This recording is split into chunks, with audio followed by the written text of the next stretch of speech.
என்னாகமும், ஆபகும், எபிரேயர்,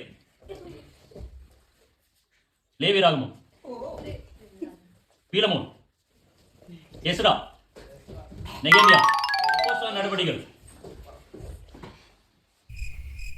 யோபு, யோபு,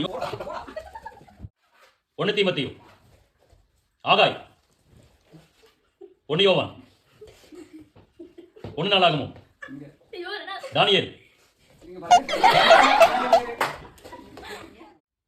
1 யோவான், நியாயாதிபதிகள், உன்னத பாட்டு, ஏசாயா. கர்த்தர் நல்லவர், அவர் கிருபை என்றும் உள்ளது. இந்த கேம் மூலமாய் உங்களுக்கு சொல்லக்கூடிய காரியம் என்னவென்றால், கர்த்தருடைய வார்த்தையை அனுதினமும் வாசியுங்கள், தியானியுங்கள், புசியுங்கள். அனுதினமும் இது உங்களுடைய வாழ்க்கையாய் மாறட்டும். கர்த்தர் உங்களை அதிகமாய் ஆசீர்வதிப்பாராக. ஆமென்.